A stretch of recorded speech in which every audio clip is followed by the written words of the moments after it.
திமுகவால் குறிவைக்கப்பட்ட கார்த்திக் கோபிநாத் 4 வருடத்திற்கு பின் கிடைத்த நீதி. திமுகவுக்கு விழுந்த சவுக்கடி. கடந்த 2021 திமுக ஆட்சிக்கு வந்த பின்பு திமுகவுக்கு எதிராக சமூக வலைதளத்தில் கருத்துக்களை பேசி வந்தவர்கள் குறிவைத்து கைது செய்யப்பட்டு வந்தனர்.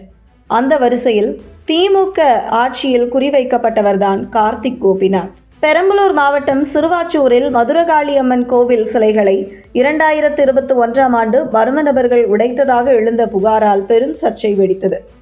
அப்போது மனநிலை பாதிக்கப்பட்ட ஒருவரை போலீசார் கைது செய்தனர். இதனைத் தொடர்ந்து அப்போது பாஜக ஆதரவாளரும் யூடியூபருமாக இருந்த கார்த்திக் கோபிநாத் இணையம் மூலம் சிறுவாச்சூர் கோவிலை புனரமைக்கும் முயற்சியில் இறங்கியவர். அதற்காக தனியாக ஒரு செயலியை உருவாக்கி நிதியும் திரட்டினார். இந்த நிலையில் திமுகவுக்கு எதிராக கருத்துக்களை மக்கள் மத்தியில் பேசி வரும் கார்த்திக் கோபிநாத் எதிலையாவது சிக்க மாட்டாரா, அதில் வைத்து தூக்கி உள்ளே போட்டு விடலாம் என குறிவைத்த திமுக சிறுவாச்சூர் கோவில் நிதி வசூல் செய்யும் விவகாரத்தில் மோசடி செய்துள்ளதாக வழக்கு பதிவு செய்து கைது செய்தது. இது தொடர்பாக அப்போதைய பாஜக மூத்த தலைவர்கள் பலரும் கடும் கண்டனத்தை பதிவு செய்ததை தொடர்ந்து இந்த நிலையில் இது தொடர்பாக கோவில் செயல் அலுவலர் அளித்த புகாரின் அடிப்படையில் ஆவடி காவல் ஆணையரகத்தில் கடந்த 2022ஆம் ஆண்டு கார்த்திக் கோபிநாத் மீது இந்திய தண்டனை சட்டம் மற்றும் தகவல் தொழில்நுட்ப சட்டத்தின் கீழ் வழக்கு பதிவு செய்யப்பட்டது. இந்த வழக்கை ரத்து செய்ய கோரி கார்த்திக் கோபிநாத் சென்னை உயர்நீதிமன்றத்தில் மனு தாக்கல் செய்திருந்தார். இந்த மனு நீதிபதி டி பரத சக்கரவர்த்திக்கு முன்பு இறுதி விசாரணைக்கு வந்தது.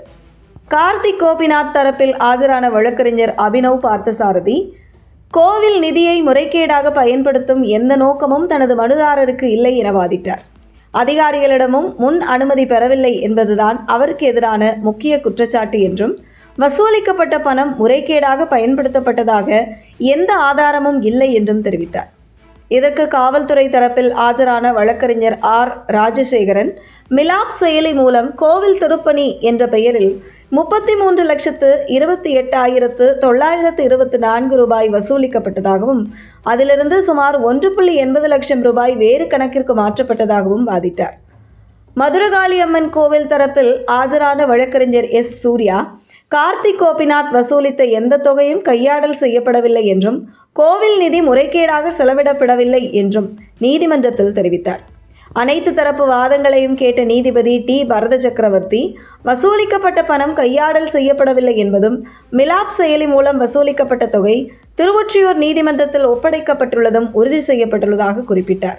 இதனால் அந்த பணத்தை முறைகேடாக பயன்படுத்தும் நோக்கம் மனுதாரருக்கு இருந்ததாக கருத முடியாது என்றும் குற்றம் நிரூபிக்கப்படாத நிலையில் வழக்கை தொடர்ந்து நடத்த வேண்டிய அவசியம் இல்லை என்றும் நீதிபதி தெரிவித்தார். இதையடுத்து கார்த்திக் கோபிநாத் மீது பதிவு செய்யப்பட்ட வழக்கை ரத்து செய்து நீதிபதி உத்தரவிட்டார். மேலும் முடக்கப்பட்ட அவரது வங்கி கணக்குகளையும் விடுவிக்கவும் உத்தரவிட்டார். அதே சமயம் திருவொற்றியூர் நீதித்துறை நடுவர் நீதிமன்றத்தின் கட்டுப்பாட்டில் உள்ள நிதியை அதற்கு கிடைத்த வட்டியுடன் சேர்த்து சிறுவாச்சூர் மதுரகாளியம்மன் கோவில் நிர்வாகத்திடம் வழங்க வேண்டும் என்றும் நீதிமன்றம் உத்தரவிட்டுள்ளது.